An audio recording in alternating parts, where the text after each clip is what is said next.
গল্প পাঠে দেবাশিস চ্যানেলে সবাইকে স্বাগত।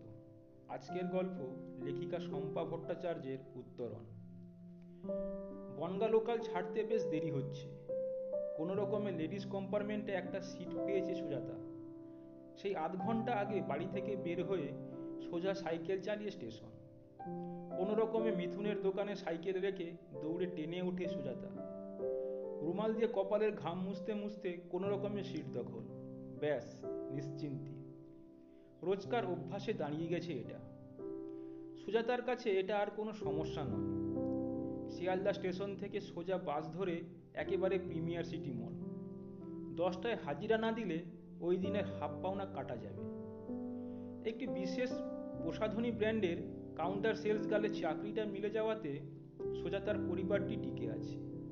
বাবা, মা, দাদা, বৌদি ও তাদের 3 বছরের ছেলে অর্ক, এই নিয়ে তাদের সংসার। বাবা হাঁপানির রোগী, কাজকর্ম বন্ধ। দাদা একটি পাউরুটির কারখানার ম্যানেজার। পাকা চাকরি নয়, বেতনও খুব কম। সুজাতার উপরে নির্ভরশীল গোটা পরিবার। সুজাতার চেহারার মধ্যে একটা মিষ্টত্ব আছে, সাজলে বেশ মানায়। তাই এই চাকরিটা পেতে খুব অসুবিধা হয়নি।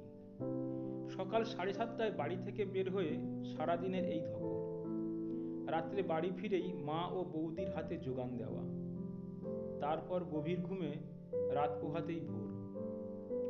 22টা বসন্ত যে কখন পার হয়ে গেল সুজাতার মতো অনেক মেয়েই জানে না। প্রিমিয়ার সিটি মলের লাগোয়া ইন্টারন্যাশনাল স্কুল। স্কুলের গেটের ঠিক পাশ দিয়ে দেওয়াল ঘেঁষে রয়েছে পাতাবাহার গাছের সারি। সরু সিমেন্টের বেড়া দেওয়া যে জায়গাটি, তার উপরে লাইন দিয়ে বসে থাকতে দেখা যায় মলের বিভিন্ন স্টোরে কর্মরত যুবক যুবতীদের। যখনই তারা একটু ব্রেক পায় এই জায়গাটিতে চলে আসে। এটি তাদের খুব প্রিয়। একটা অদ্ভুত দৃশ্য চোখে পড়ার মতো যে এই যুবক যুবতীরা প্রত্যেকেই তাদের মোবাইলে মগ্ন। হয়তো স্বপ্নের জাল বুনছে সবাই। কি বা এদের ভবিষ্যৎ? মাস মাইনে হয়তো খুব বেশি হলে 1020। কেউ কারোর সাথে আলাপচারিতায় যায় না। মোবাইলই তাদের অবসরের বিনোদন। সুজাতা এদের মধ্যে ব্যতিক্রম। ঠিক দুপুর 1:30টায় আধ ঘন্টার অবসর মেলে তার। টিফিন বক্স খুলে খেতে খেতে তাকিয়ে থাকে সুজাতা স্কুলের গেটের দিকে। কি সুন্দর ড্রেস পরে ছোট ছোট ছেলেমেয়েরা ছুটির ঘন্টার সাথে সাথে লাইন দিয়ে বার হয়। কারো মা, কারো কাজের মাসি, কারো ড্রাইভার হাত ধরে নিয়ে আসে গেটের বাইরে। সারি দিয়ে রং বেরঙের গাড়ি, রোজই একই দৃশ্য। তবুও যেন অপলক দৃষ্টিতে তাকিয়ে থাকে 22 বছরের এই তরুণী। সেদিন ছিল শনিবার। বিয়ের প্রসাধনী কেনার লম্বা লিস্ট নিয়ে আসে এক মা ও মেয়ে। অনেক সময় দিতে হয়েছে সুজাতাকে। টার্গেট আছে এই মাসে। টার্গেট মিট হলেই এক্সট্রা ইনকাম। সামনেই অর্কর জন্মদিন।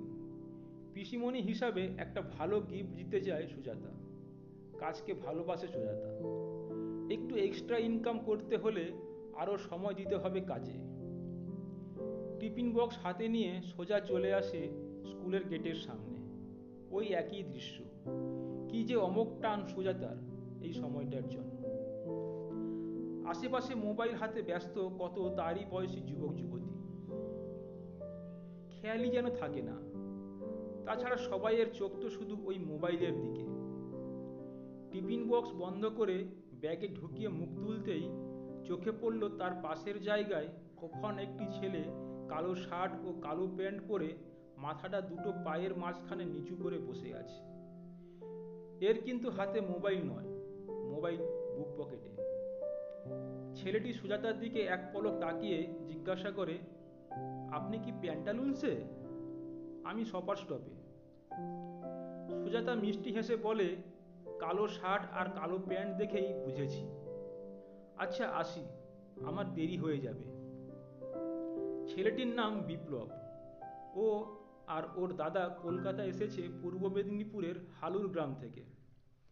বাবার 2 বিঘা চাষের জমি, বয়স 66।